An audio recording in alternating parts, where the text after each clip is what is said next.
Hello and welcome to this time, although dawn is approaching, but not quite. Taste challenge. I have two 40% alcohol single malt Scotch whiskeys. I'm going to update my notes. I have the Glenrothes 18-year age Speyside whiskey from the Glenrothes Distillery. And this one is Highland whiskey. Two different regions of Scotland, you understand. Well, Speyside is part of the Highlands, but it's considered a separate district region. Joe Cobb says the Glenrothes 18 fancy. Enjoy that. Thank you. So this was given to me by Robert, the Whiskey Scout, and it was a great gift. And thank you, Robert. I really appreciate it. And this distillery was established in 1879. Oh yeah, I forgot to put the proof. 43% alcohol. Let me update. Sorry about the notes. I got delayed because it was really a big rainstorm and I couldn't go walking on time and everything got thrown off, you see. The Glenrothes Distillery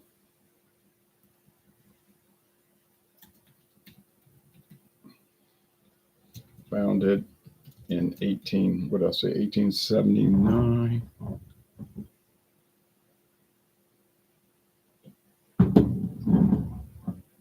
Yeah.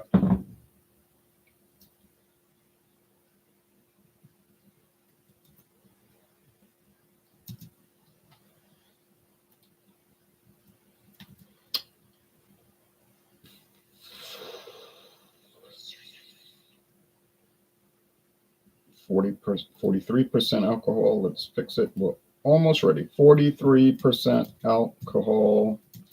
And the other one is 40. Okay, got it now. Sorry. Joe says, you don't want to know how much that's here in Canada, laughing out loud. Yeah, it's not cheap here. I like Speyside Scotch. It's lighter than most single malts, but good. Yeah, I agree. Not meant to be heavily malted or smoky, etc. I guess. That's right. Everybody doesn't like the same thing. And some people are funny about that. If you don't like smoky whiskey, you're not a real Scotch fan. It's a joke.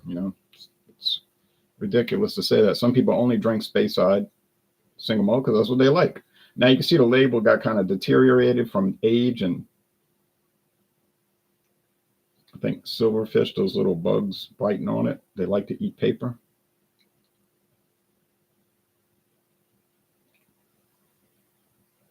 But anyway, I think there's some tablets you can buy that they'll eat and it'll kill them, like the roach tablets. But anyway, aged from 1995 until 2013.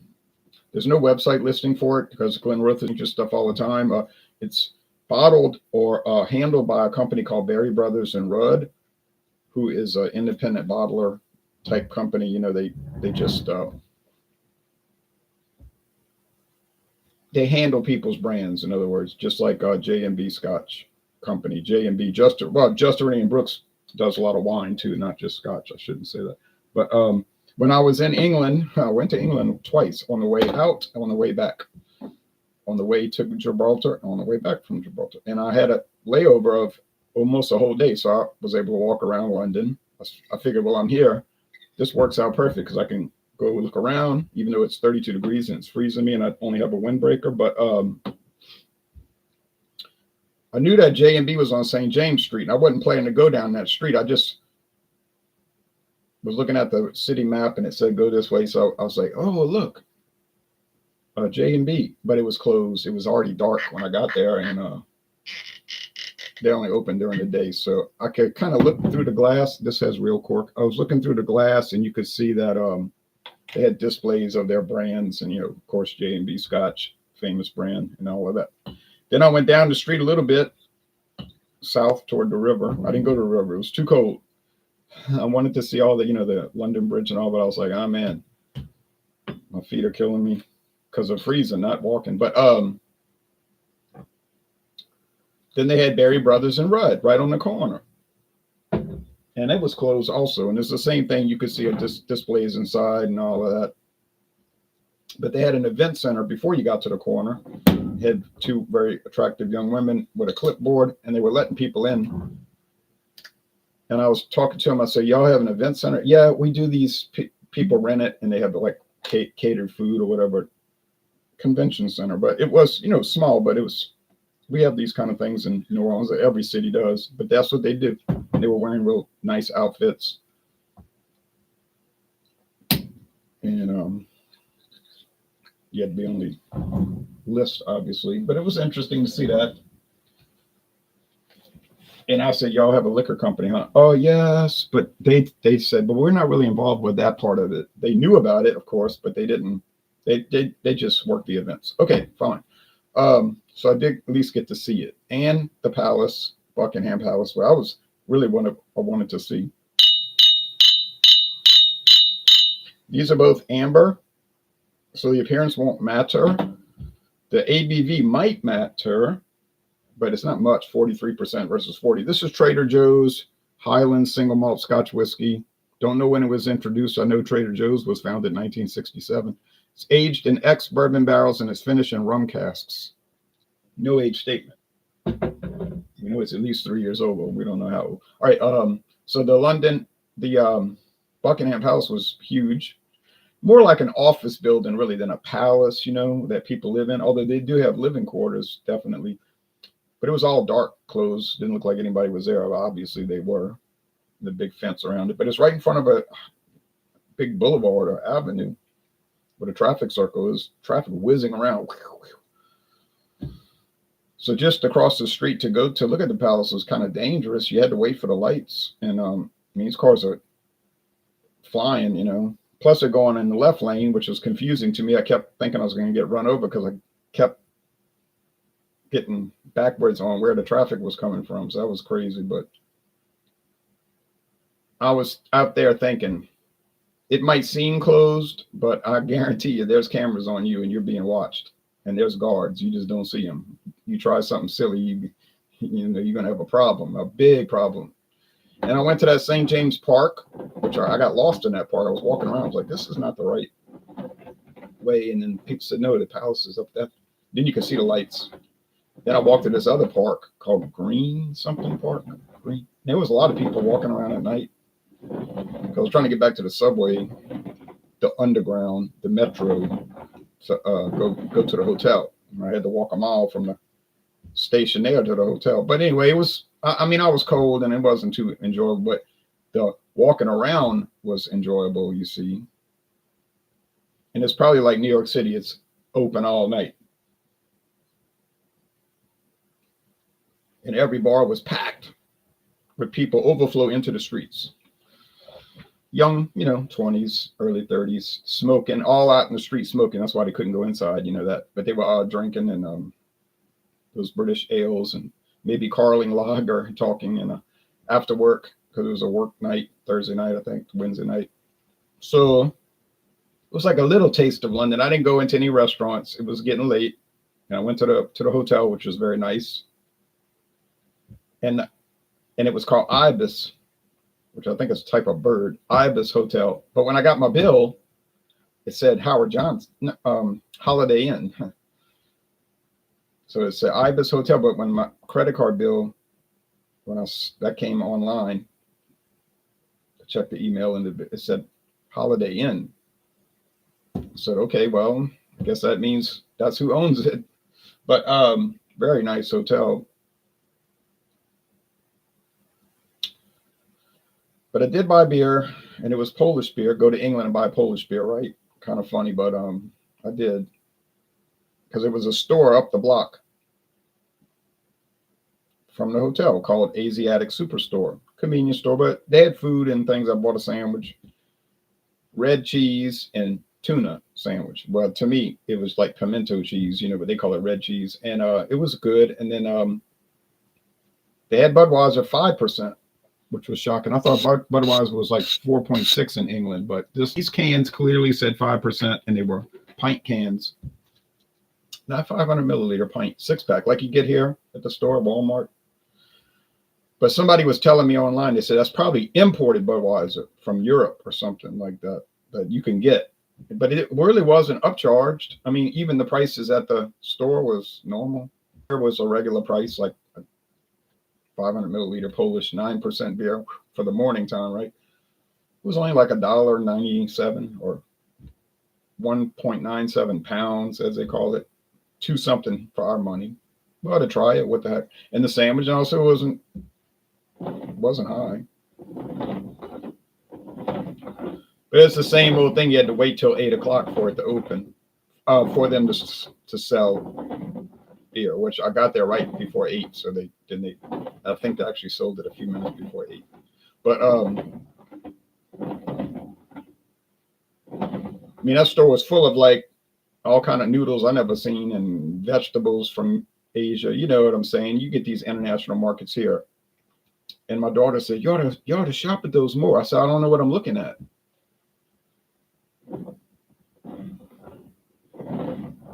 I see all this exotic stuff, but I don't know what it is. And of course, they had soft drinks,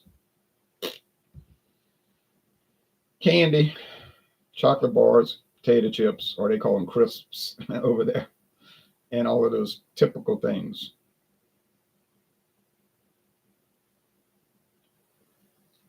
And when I was in Gibraltar, every 2 blocks they had a fish and chips shop. And I thought that was like a cheap snack in England. Oh, it is fried fish and French fries, and like you get that here, but the prices were so high. I said, "Oh no, this is tourist trap stuff. I didn't buy it." I'm sure back in the neighborhoods they probably have a little convenience store in Gibraltar that sells fish and chips for like $4, you know. But on the big main street there, where all the tourists go shopping and everything, you know, it was like $11.99. I said, yeah, I'm gonna pay $11.99 for a little paper box of fried fish and French fries. I don't think so. And the same thing with their English breakfast. Look good, but exorbitant. You know, it's like, nah. I know with sausage, eggs, diced potatoes, and then they put Heinz baked beans in it. I mean, I know what that tastes like. English breakfast, very similar to like something you'd get at Cracker Barrel. Well, I guess Americans, most of them came from England, so they brought those kind of ideas over. But I don't know about the baked beans with breakfast. I haven't seen that. They had that in Costa Rica, black beans with breakfast. First time I ever tried black beans, and I liked them. I was like, man, start eating these things, which I do. Whoops, not trying to taste it yet. Aroma, bread crust. I mean, these Scotch whiskeys, let me tell you, if you're not getting the peated ones and the smoky ones, they just smell like bread crust, white bread crust, which is not a bad smell.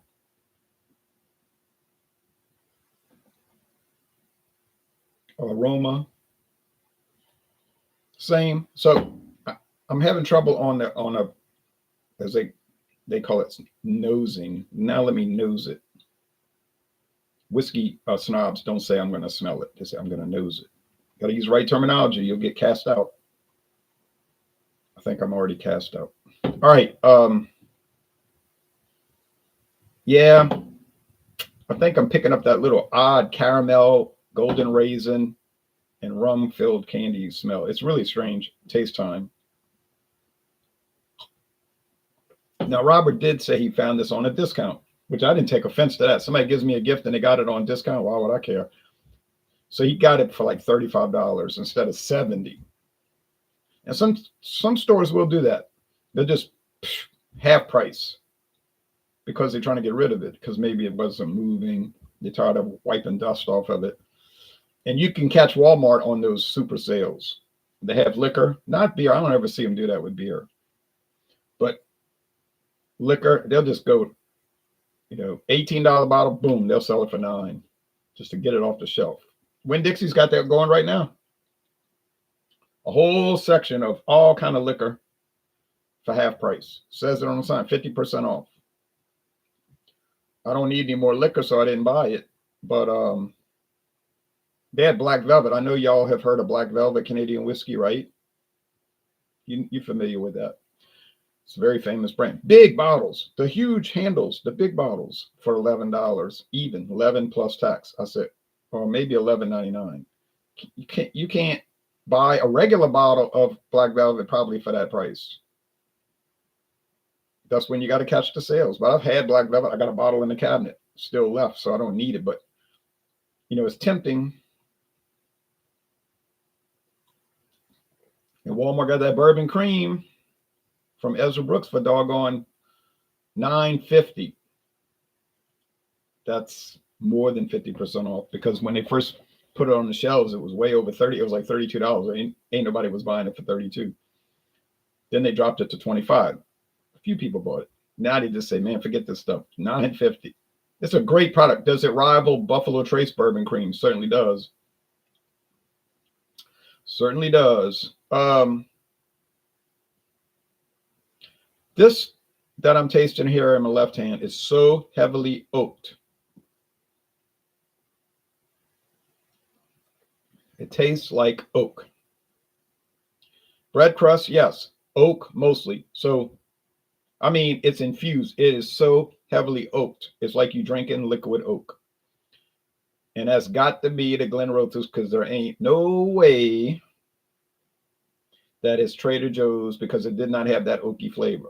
I mean, a little, but for the predominant flavor, you're going to get that from 18 years in the barrels. So I don't have to taste the other one. I don't have to. I'm going to, but I don't have to. This is the Glenrothes. I guarantee you that, and it is. So Trader Joe's, did it compete at first? It did at first, and I got it right twice. I got it wrong twice. I couldn't tell it apart. But now when I started bringing in the heavy hitters, the really good ones, the Glenlivet 12, the Glenlivet Founders Reserve, the Glenrothes 18-year age. Now I got the Glenglassaugh Evolution coming up. Nah, ain't going to make it. No way it's going to make it.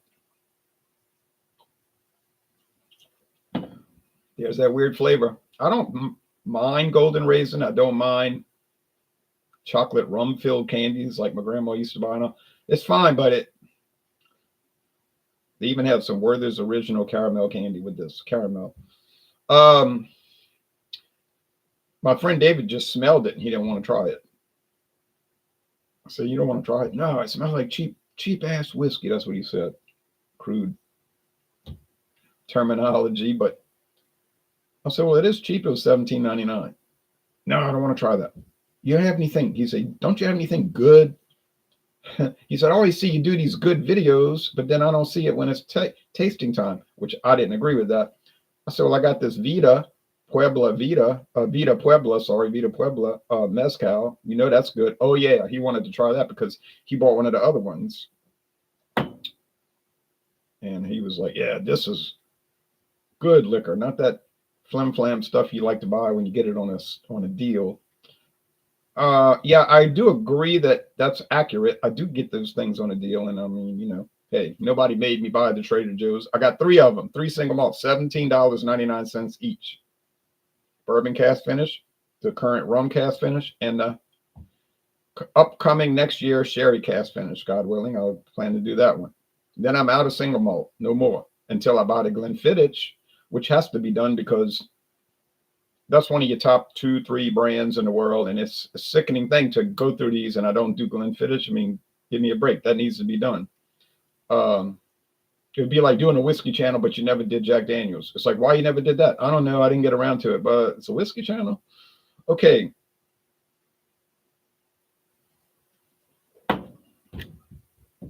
Clearly, without any debate, the Glenrothes 18 is the winner, and it's not close.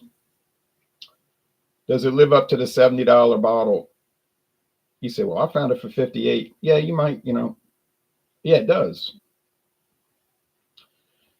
Can the underlings, the budget brands, if you want to call them that, because that's what Trader Joe's deals in, let's be honest, budget the whole store based on allegedly saving money, mostly store brand, private label.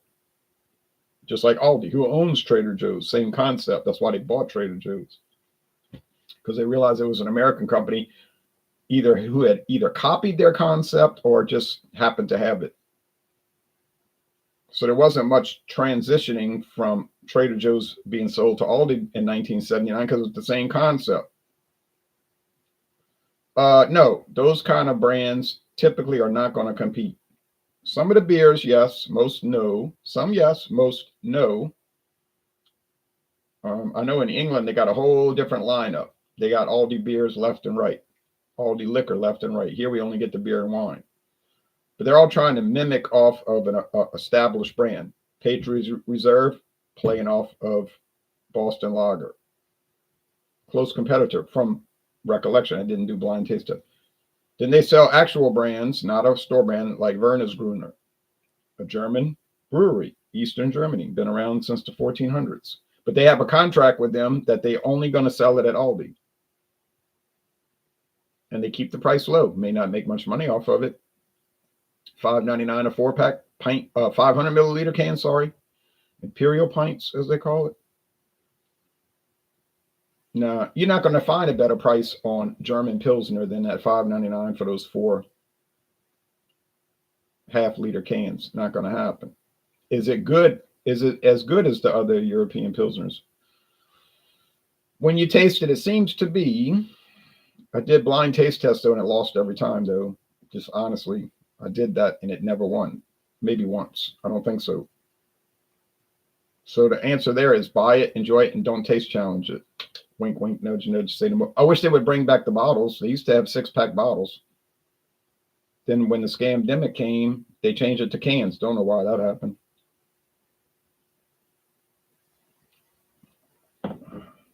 They make a Heineken mimic called Holland Lager. Holland 1738, I think. It's got some, the year has something to do with the brewery, like when they started. It's one of those Trader Joe. Actually, I think it's an actual brand that's just kind of low key in the Netherlands, but Trader Joe's, Aldi said, we'll sell it. Can that really compete against Heineken?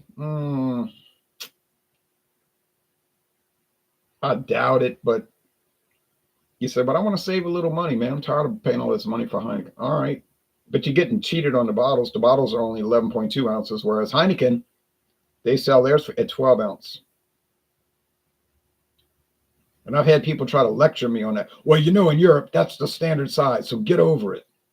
I'm like, okay, but if that's the case, how come Heineken is in 12 ounce? It's made in Holland. They make a special bottling for the United States in 12 ounce bottles. No answer.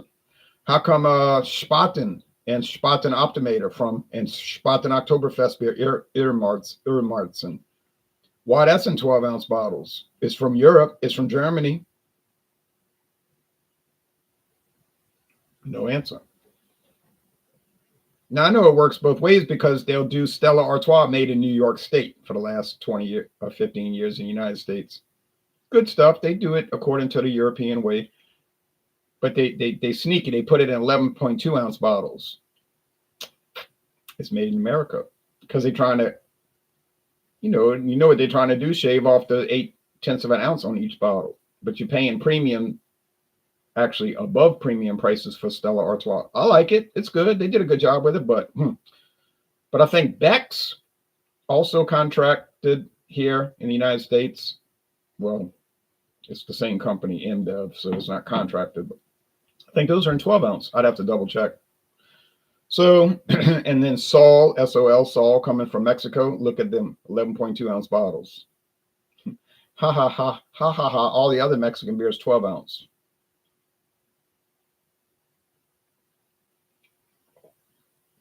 Details. Pay attention to the details. All right. Do I like the Trader Joe's Highland single malt rum cask finish? Yeah. I do like it. Is it great? No.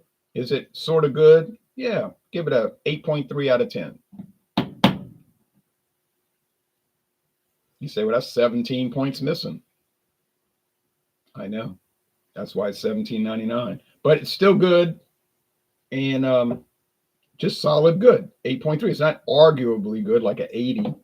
It's not 8 out of 10 like you can make the argument that it's good. B minus. Look, if you buy a beer and it's a B minus, it may as well be an F, because why would you buy it? You know, you're not going to buy it again because it's like, well, it's kind of good. You know, you saw that new movie. Yeah, it was all right. It was kind of good. I kind of liked it. Well, you didn't, you know, you don't like it. It's a B minus. Like, it's sort of entertaining, but you would not go see it again, and you would not never buy it or pay for it on streaming. PG says, hello, show that bottle you drinking. Well, I'm doing two, actually. I'm doing the Glenrothes 18-year aged, which is deteriorated, the label at least. And it's a wonderful A+ on that. Well, A. Let's go A. 9.6 out of 10. 9.6. 8.3, clearly inferior. But if you say, I'm a budget shopper, I don't care, I just want it cheap. Okay, then get the Trader Joe's, $17.99. If you can convince yourself that you're enjoying it, then buy it. There's not always a step down on a private label. Vienna sausage, which in its own existence is low level. You can buy Armour, you can buy Brian, you could buy Libby's, all well-known name brands, and you're going to pay twice as much as Great Value from Walmart or Always Save from Cash Saver. But guess what? Made it the same place. Fort Madison, Iowa. Taste them. Same product, different label. Sometimes it's an even trade, but with whiskeys, usually it is not even. Okay, so there you go. Two winners, but one is a clear, indisputable winner. The other one, you sort of have to start making arguments for it. Is it Scotch? Yeah, these are both single malt Scotch. Speyside, Highland. Regular barrels, just regular oak barrels, you know, probably ex-bourbon. Also ex-bourbon, but finished in rum barrels. Whose rum? Don't know. Won't find out. There's a lot of rum in the world, most of it coming from the Caribbean islands like Cuba, Hispaniola, the Bahamas. They make rum in the Bahamas. St. Lucia, Montserrat, so forth, Cayman Islands. But they make rum in Louisiana. They make rum in Kentucky. They make rum in I think parts of Europe. Might be very bizarre, but they make it. All you need is sugar. You got sugar? You got it. Well, I mean molasses, but that's a byproduct of sugar, and that's common. You can buy molasses at any grocery store on planet Earth, right? And aren't those molasses cookies delicious? Okay, now, what's coming up next? Tomorrow, Friday. Well, Friday night, evening, as it grows dark, we have Fandango Friday. Any liquor or liqueur? Any liquor or liqueur? You say Jack Daniels. Yeah, it's a liquor. Bring it. You say Jack Daniels honey. That's a liqueur. Bring it. Doesn't matter. I don't care. I have a vodka flavored, not colored, no color added, but flavoring added. And very interesting. The vodka is from a company founded in 1770. Can you believe it? 1770. It's going through many ownership changes. I don't know if they even have any production in England anymore, but it goes back to England, London, England, 1770. True story, not a joke. And I bought it, and I got a great deal on it. When y'all hear the price, you're going to be amazed. I'm still amazed, and I bought it. But anyway, beautiful product. Beautiful product. Well, I don't want to say too much. You'll see. And then for Friday Taste Challenge, I've got Trader Joe's, because that's the control group, versus who next? Glenglassaugh Evolution, 100 proof, 50% alcohol, aged in ex-Tennessee whiskey barrels, which is a type of bourbon. Ex-Tennessee. There is no way, it's an impossibility that Trader Joe's stands any credible chance against it. So you say, oh, I'm going to skip that video because they're going to get killed. Trader Joe's going to get massacred. You're right. No chance of success. Well, thank you and see y'all later.